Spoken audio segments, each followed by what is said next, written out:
ഇന്ന് ഞാൻ ഉണ്ടാക്കുന്നത് നമ്മുടെ എല്ലാം ഫേവറേറ്റായ ജിഞ്ചർ ചിക്കനാണ്. പൊറോട്ടയുടെയും നമ്മുടെ നാനിൻ്റെ ഒക്കെ കൂടെ നല്ലൊരു കോമ്പിനേഷനാണിത്. എൻ്റെ ഫ്രണ്ട് ചിത്ര കുറേ ദിവസമായിട്ട് എന്നോട് ചെയ്യാൻ പറയുന്ന ഒരു റെസിപ്പിയാണിത്. അപ്പോൾ ഈ ജിഞ്ചർ ചിക്കൻ എങ്ങനെയാണ് ഉണ്ടാക്കുന്നതെന്ന് നോക്കാം. ഇതിനു വേണ്ടി ഞാൻ എടുത്തിരിക്കുന്നത് 1/4 കിലോഗ്രാം ചിക്കനാണ്. നന്നായിട്ട് കഴുകിയെടുത്ത് വെച്ച ചിക്കനാണിത്. ബോണോട് കൂടിയിട്ടാണ് എടുത്തിട്ടുള്ളത്. ബോൺലെസ് വേണമെങ്കിലും യൂസ് ചെയ്യാം. ഈ ചിക്കനിലേക്ക് 1/2 ടേബിൾ സ്പൂൺ ഇഞ്ചി നന്നായിട്ടൊന്ന് ചതച്ചെടുത്തത് ചേർക്കാം. 1 ടീസ്പൂൺ വെളുത്തുള്ളി ചതച്ചതും കൂടി ചേർക്കാം. ഒരു 1.5 ടീസ്പൂൺ വരെ മുളക് പൊടി ചേർത്തിട്ടുണ്ട്. ഒരല്പം ഉപ്പ് ചേർക്കാം. ഇതെല്ലാം കൂടി നന്നായിട്ടൊന്ന് യോജിപ്പിച്ചെടുക്കുക.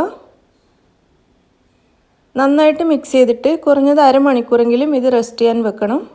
മസാല നന്നായിട്ട് ഇതിൽ പിടിച്ച് വരണം. നന്നായിട്ട് മിക്സ് ചെയ്തിട്ടുണ്ട്. നമുക്കിതിവിടെ അടച്ചു വെക്കാം. അരമണിക്കൂറിന് ശേഷം നമുക്ക് കറി ഉണ്ടാക്കാം. അരമണിക്കൂർ കഴിഞ്ഞിട്ടുണ്ട്. ഇനി നമുക്കിത് ഉണ്ടാക്കാൻ തുടങ്ങാം. അതിനുവേണ്ടി ഞാനൊരു പാൻ അടുപ്പത്ത് വെച്ച് നന്നായി ചൂടായിട്ടുണ്ട്. ഇതിലേക്കൊരു 2.5 ടേബിൾ സ്പൂൺ വരെ സൺഫ്ലവർ ഓയിലാണ് ഞാൻ ചേർക്കുന്നത്. വെളിച്ചെണ്ണയേക്കാൾ നല്ലത് മറ്റുള്ള ഏതെങ്കിലും സൺഫ്ലവർ ഓയിലോ അല്ലെങ്കിൽ ഏതെങ്കിലും വെജിറ്റബിൾ ഓയിലോ യൂസ് ചെയ്യുന്നതായിരിക്കും. ഈ ഓയിൽ നന്നായിട്ട് ചൂടായി വരുന്ന സമയത്ത് നമ്മൾ നേരത്തെ മിക്സ് ചെയ്ത് വെച്ച ചിക്കൻ ഇതിലേക്ക് ചേർത്ത് നന്നായിട്ട് ഫ്രൈ ചെയ്തെടുക്കുക.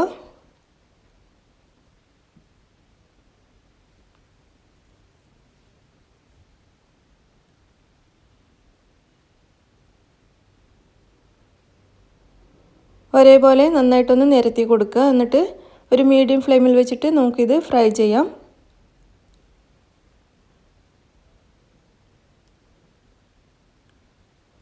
ഇതിൻ്റെ ഒരു വശം നന്നായിട്ട് ഫ്രൈ ആയിട്ടുണ്ട്. ഇനി ഇതൊന്ന് തിരിച്ചിട്ട് കൊടുക്കണം.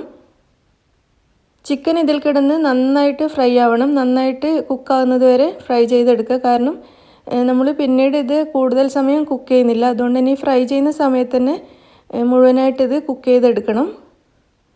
അതുകൊണ്ട് എല്ലാ ഭാഗവും മാറി മാറി തിരിച്ചിട്ട് നന്നായിട്ട് ഫ്രൈ ചെയ്തെടുക്കുക.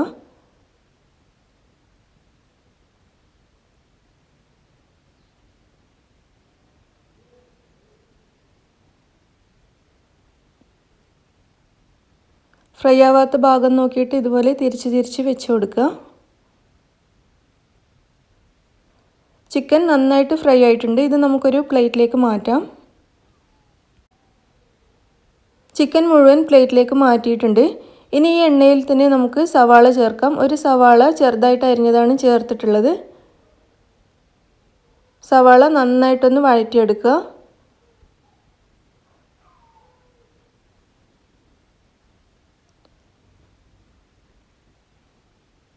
നല്ല സോഫ്റ്റ് ആവുന്നത് വരെ സവാള നന്നായിട്ട് വഴറ്റുക. സവാള റെഡി ആയിട്ടുണ്ട്. ഇനി ഇതിലേക്ക് ഒരു ചെറിയ തക്കാളി അരിഞ്ഞത് ചേർക്കാം. 1/4 കിലോഗ്രാം ചിക്കന് വേണ്ടിയിട്ടുള്ള അളവാണ് ഞാൻ പറയുന്നത്.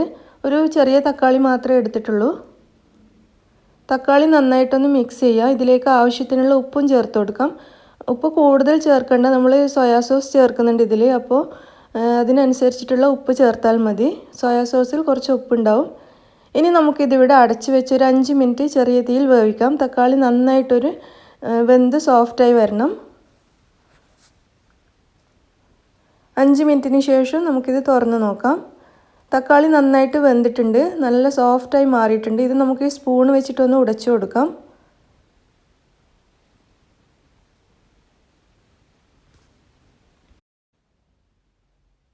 ഇനി ഇതിലേക്ക് 1/2 ടേബിൾ സ്പൂൺ സോയാ സോസ് ചേർക്കാം.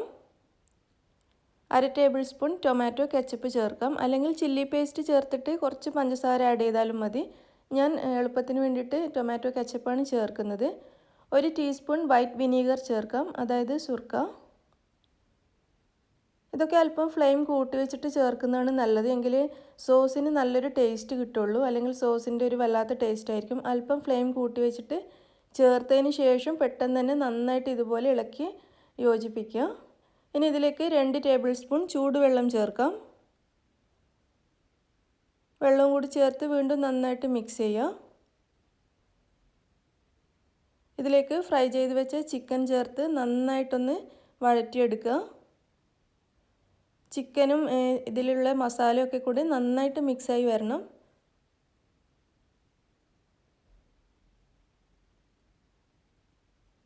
ഇതിലേക്ക് നീളത്തിൽ അരിഞ്ഞു വെച്ച ഇഞ്ചി ചേർക്കാം.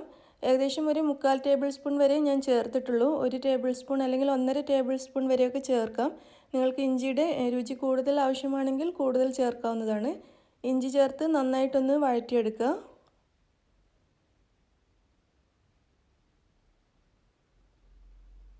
ഈ കറി ഇവിടെ റെഡി ആയിട്ടുണ്ട്. നമുക്കിത് അടുപ്പത്തു നിന്ന് മാറ്റാം.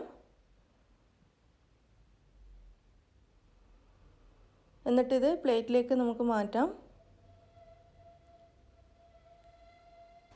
അല്പം തിക്കായിട്ടുള്ള വളരെ കുറച്ച് ഗ്രേവി മാത്രമേ ഇതിൻ്റെ കൂടെ ഉണ്ടാവുകയുള്ളൂ.